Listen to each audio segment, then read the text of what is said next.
सारा साफ आ रहा, ठीक है। Binary operation in a data frame, ठीक है।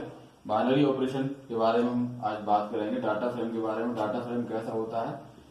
2 डायमेंशनल होता है, इस बात को आप हमेशा ध्यान रखें। डाटा फ्रेम 2 डायमेंशनल होता है। हम बाइनरी ऑपरेशन जब करेंगे तो बाइनरी ऑपरेशन, बाइनरी वर्ड के बारे में पहले ही सुन चुके हैं। बाइनरी ऑपरेशन में या तो ट्रू होता है या फॉल्स होता है, 1 होता है या 0 होता है, यस होता है या नो होता है, यानी कि 2 वैल्यूज कंपल्सरी होती है। कोई भी वर्क या तो होगा या नहीं होगा, मतलब हाँ या ना, ठीक है। जस्ट लाइक कॉइन के 2 सरफेस की तरह ये वर्क करता है, ठीक है। बाइनरी ऑपरेशन का मतलब क्या हो गया? Binary operation mean operation requiring 2 values to perform and these values are picked elements in binary operation the data from the 2 data frame, ठीक है। तो हम इसमें क्या करेंगे, समझ में आ रहा है आपको कि यहाँ पे हम 2 डाटा फ्रेम लेंगे, ठीक है।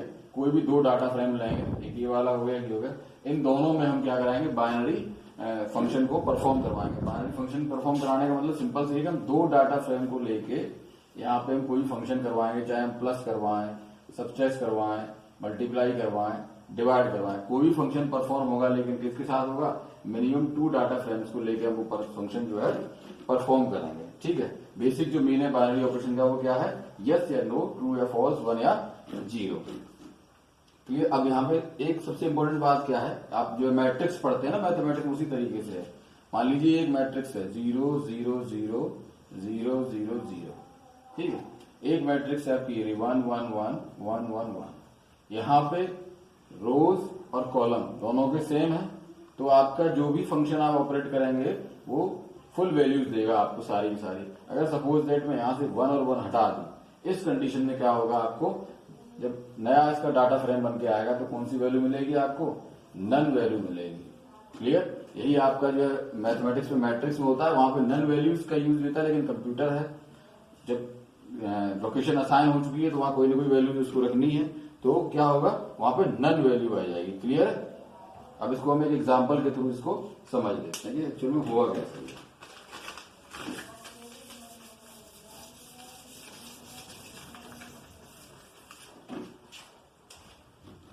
ठीक है, पहले मैं आपको एक एग्जांपल दिखा दूं, फिर आगे के फंक्शन परफॉर्म कराएंगे। ये है N50, ये फर्स्ट डाटा फ्रेम है।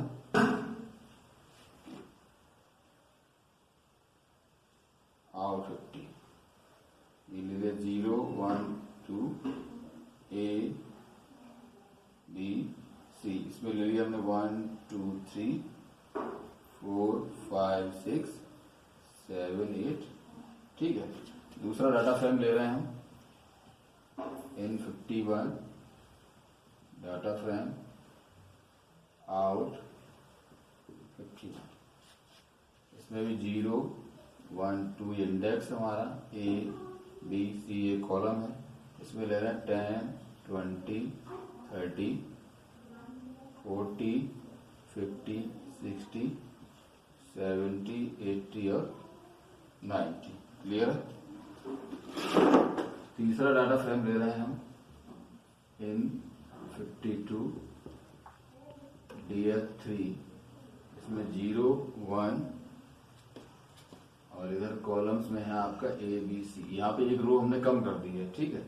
ये हो गया 100 200 300 400 500 और 600।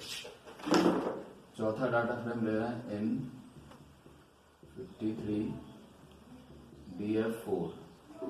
क्लियर? इसमें 0 1 2 A और B। यहाँ पे एक कॉलम कम कर दिया है।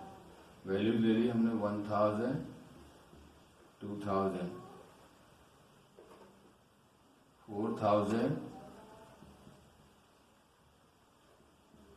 5000 7000 8000, ठीक है। इसको लेके हम फंक्शन परफॉर्म करेंगे। यही एग्जांपल में हम सारे के सारे सीखते जाएंगे। आज हम केवल कौन सा फंक्शन देख रहे हैं? एडिशन। हम इनको जोड़ना सीखेंगे, सारे के सारे डाटा फ्रेम ऑब्जेक्ट्स को आपस में जोड़ना सीखेंगे।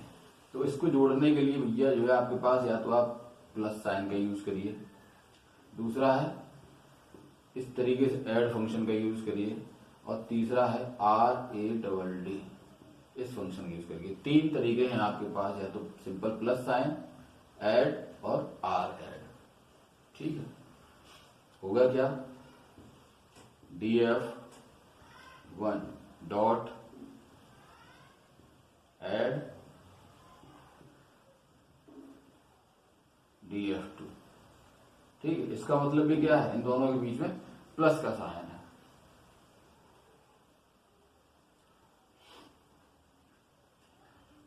दूसरा लेते हैं, df1 dot R A double D df2। अब इसका मतलब क्या है, देखिए सिंपल जो ऊपर वाला है इसका मीनिंग है आपका df1 प्लस df2। ठीक है, और नीचे वाले का मीनिंग क्या है, df2 प्लस df1। यानी कि अगर आप एडिशन कर रहे हैं तो इससे कोई फर्क नहीं पड़ता कि पहले आप कौन सा डाटा फ्रेम ले रहे हैं। क्लियर, तो ये क्लियर हुआ आपको। आर ऐड का मतलब यहाँ पे क्या हो गया, हम रिवर्स कर दे रहे हैं उसको, जो वैल्यूज है df2 की पहले और df1 की, पर ऐड करते समय इससे कोई ज्यादा फर्क आपको नहीं पड़ता है। ठीक है, कुछ ज्यादा क्या, कोई फर्क नहीं पड़ता। अब इसको हम परफॉर्म करा के देख लेते हैं कि एक्चुअल में ये परफॉर्म कैसे हुआ। यहाँ तक की बात आपको समझ में आ गई। ठीक है, अभी मैं इसको रब नहीं करता हूँ, एक एग्जाम्पल आपको दिखा देता हूँ, उसके बाद मैं रब करूंगा। हम पहले data frame 1 plus data frame 2 करके देख लेते हैं। अब करिए, ये रहा डाटा फ्रेम 1 और ये रहा आपका डाटा फ्रेम 2। 3x3 की मैट्रिक्स है, दोनों सेम है, कोई नन वैल्यू की यहाँ पे जरूरत नहीं है। सिंपल आप समझ जाएंगे क्या होगा, इधर 0 1 2 इंडेक्स है, ए बी सी आपका कॉलम है, तो क्या हो जाएगा 11 21 33 44 55 66 77 88 और 99।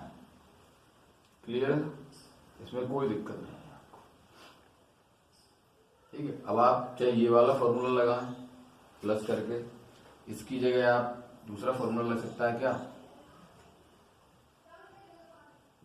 df1 dot add df2। तीसरा तरीका क्या है, df1 dot R A double D df2। आप किसी भी तरीके से इन तीनों फॉर्मूले में से कोई भी फॉर्मूला आप अप्लाई करेंगे, आपके सामने रिजल्ट क्या आएगा, रिजल्ट यही आएगा। ठीक है, आपको नोट्स में मैंने तीनों सॉल्व करके दे रखे हैं, ब्लैक बोर्ड पे क्लास में केवल एक आपको करके दिखा रहा हूं। क्लियर, नेक्स्ट है आपका, नेक्स्ट इसका जो है हम करके देखते हैं, इसमें रब कर दे रहा हूं आपको।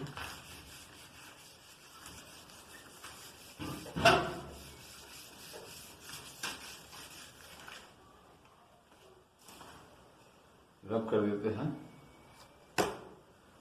अब हम कर रहे हैं डाटा फ्रेम फर्स्ट के साथ डाटा फ्रेम थर्ड को, फर्स्ट और सेकंड हो गया। अब data frame first plus data frame third को ऐड कर रहे हैं। अब क्या होगा, अब आएगा भैया जीरो, यहाँ पे देखिए ये और ये, ठीक है, यहाँ पे 3 रोज हैं, यहाँ पे 2 रोज हैं, यानी कि इसको इसके कॉलम और इसके कॉलम में फर्क है। ठीक है, रोज की वैल्यू इक्वल है लेकिन कॉलम्स की वैल्यू में डिफरेंस है, 0 1 2 ए बी सी। ऐड कर दीजिए 100.0 सॉरी 101 202.0 303.0 404.0 505.0 606.0 और यहाँ वैल्यूज क्या हो जाएंगी, नन नन नन। इस परफॉर्मेंस को आप चाहे आप इस तरीके से करिए, दूसरा तरीका वही df1 डॉट ऐड df3 करिए, या df1 dot R add df3 करिए। कोई भी आप फंक्शन इस पर ऑपरेट करवाएंगे, रिजल्ट आपका इसी तरीके से रहेगा। अब समझने वाली बात यहाँ पे 2 है। पहला पॉइंट है ये नल वैल्यूज, ठीक, और दूसरा पॉइंट है कि आपका इससे पहले जब हमने फंक्शन परफॉर्म करवाया था ऐड का, तो तो वहां वैल्यूज इंटीजर में आ रही थी और हमारे डाटा फ्रेम ऑब्जेक्ट में वैल्यूज किसमें है, इंटीजर में है। तो यहाँ फ्लोटिंग पॉइंट में क्यों आ रही है, डेसिमल नंबर क्यों आ रहा है, उसका रीजन क्या है। पहली बात हम इसको नन को समझ लेते हैं। नन वैल्यूज के भाई देखिए ओवरलैप होता है ऐड में, ठीक है, ओवरलैप करते गए। तो ये जो है 7, 8, 9 वाला जो यहाँ कॉलम है, ये वाला सेकंड जो रो है ना, सेकंड नंबर इंडेक्स की जो रो है 7, 8, 9 की, उसके लिए यहाँ पे कोई वैल्यू नहीं है। हम उसको जीरो मान के चलते हैं, ठीक है। वैसे जीरो नहीं मानेंगे क्योंकि जीरो ही एक वैल्यू होती है। जब कुछ नहीं है, खाली जगह है, तो खाली जगह से कोई फंक्शन परफॉर्म नहीं हो पाएगा, तो वैल्यूज में क्या आ गया, नन, यानी कि वो खाली जगह। अब समझते हैं इसको डेसिमल पॉइंट को। देखिए जब किसी कॉलम में कोई नन वैल्यू होती है, तो नन वैल्यू को इंटीजर जो है पाइथन में सेव नहीं कर पाता। समझ रहे हैं आप, पाइथन लैंग्वेज में इंटीजर जो होता है एक डाटा टाइप है, क्लास 11 में पढ़ा है हमने डाटा टाइप्स को, ठीक है। तो न्यूमेरिक डाटा टाइप में इंटीजर, फ्लोटिंग, ये सब आते हैं। इंटीजर आता है, एक फ्लोटिंग आता है, और इंटीजर के अंदर बाइनरी आता है, ठीक है, एक कॉम्प्लेक्स आता है। ऐसे करके 2-3 डाटा टाइप्स होते हैं इंटीजर में। तो इंटीजर जो है, इंटीजर नंबर आपका क्या होता है, नन वैल्यू को स्टोर नहीं कर पाता, ठीक है। इंटीजर में नन नहीं होता क्योंकि इंटीजर में जीरो से लेके कुछ ना कुछ होगा। तो नन वैल्यू को, जब नन वैल्यू किसी कॉलम में आ जाती है तो वो ऑटोमेटिकली किसमें कन्वर्ट हो जाता है, आपका फ्लोटिंग पॉइंट में, ठीक है।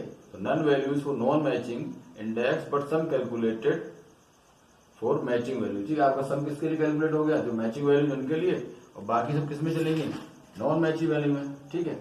अब यहाँ पे जो आपकी जो है द रिजल्ट ऑफ df1 और df3 have the sum values displayed as float number. अब जो फ्लोट नंबर में क्यों है, इसका रीजन क्या है, whenever any column of a data frame has a null value in it, then its type automatically changes to floating point because Python integer type cannot store null value। Python का जो integer type होता है वो none value को store नहीं कर पाता, इसलिए वो किसमें ऑटोमेटिकली कन्वर्ट हो जाती है, फ्लोटिंग पॉइंट में कन्वर्ट हो जाती है। ये बात क्लास 11 में जब आप डाटा टाइप पढ़े होंगे तो हमने सीखा है कि पाइथन में डाटा टाइप्स को जस्टिफाई करने की जरूरत नहीं होती है। जब डाटा स्टोर हो रहा होता है that time automatically data justify हो जाता है अपने आप, कि वो फ्लोटिंग है, क्या वो इंटीजर है, या वो स्ट्रिंग है, या वो टपल है, क्या है, वो ऑटोमेटिकली जस्टिफाई होता है। पाइथन के अंदर डाटा टाइप्स को जस्टिफाई करने की जरूरत बिल्कुल भी नहीं पड़ती है। क्लियर। हम अगला एक और करके देखते हैं। इसमें तो आपको एक रो मिल गई नन वैल्यू की,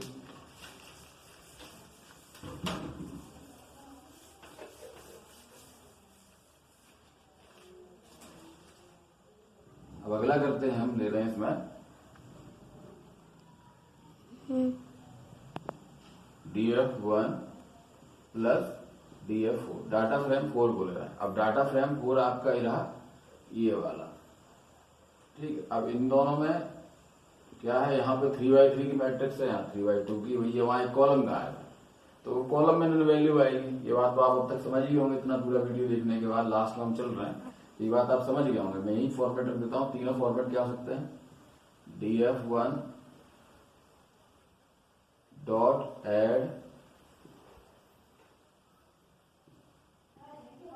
df4,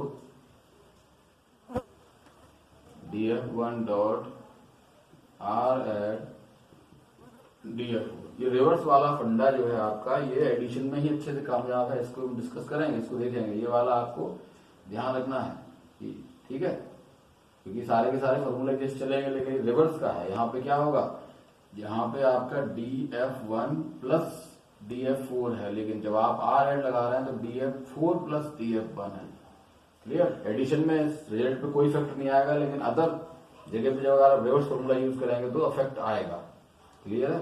अब इसका आउटपुट क्या निकलेगा, 0 1 2 A B C, 1001 2002 4004 7007 5005 8008, और ये वैल्यूज क्या हो जाएंगी, नन नन नन, क्योंकि इनके साथ कोई कॉलम है ही नहीं। क्लियर। अब आप कहेंगे साहब इसमें इंटीजर क्यों आया, कॉलम में जब कोई नन वैल्यू आएगी, रो में नहीं, रो में इस पूरे कॉलम में अगर कोई एक नन वैल्यू होती थी किसमें कन्वर्ट हो जाते सारे के सारे, फ्लोटिंग पॉइंट में कन्वर्ट हो जाती है। अब ये पूरी की पूरा एक अलग कॉलम है, इसमें कोई इंटीजर वैल्यू है ही नहीं, तो फ्लोटिंग में कन्वर्ट होने की जरूरत नहीं है। इससे पहले क्या था, अगर ये वाली कोई भी सिंगल वैल्यू किसी कॉलम के अंदर, जितने भी एक कॉलम के अंदर वैल्यूज हैं 3, 4, 5 जितनी वैल्यूज है, उनमें से कोई भी एक सिंगल वैल्यू नन वैल्यू है, that time all columns convert into floating numbers. तो यहाँ पे ऐसा कुछ है नहीं, तो इसलिए इंटीजर में आ गया। लेकिन जब हमने डाटा फ्रेम ऑब्जेक्ट को फर्स्ट वाले को 3 से किया था, तो हमारे पास हर कॉलम में एक नन वैल्यू आ रही थी, तो सारे के सारे कॉलम्स किसमें कन्वर्ट हो गए थे, फ्लोटिंग में कन्वर्ट हो गए थे। क्लियर? तो ये था एडिशन। एडिशन का फॉर्मूला आपको समझ में आ गया, प्लस करके लगा सकते हैं, डॉट ऐड कर सकते हैं, डॉट आर ऐड कर सकते हैं। डॉट ऐड और डॉट आर ऐड में तो इतना फर्क है, ये रिवर्स हो जाता है, लेकिन रिवर्स का एडिशन में कोई फर्क नहीं पड़ता, क्योंकि 2+3 करिए या 3+2 करिए, आंसर हमेशा क्या आएगा, 5 ही आएगा, इससे कोई फर्क नहीं पड़ता है। क्लियर? ये बाइनरी ऑपरेशन का पहला फंक्शन था। Thank you.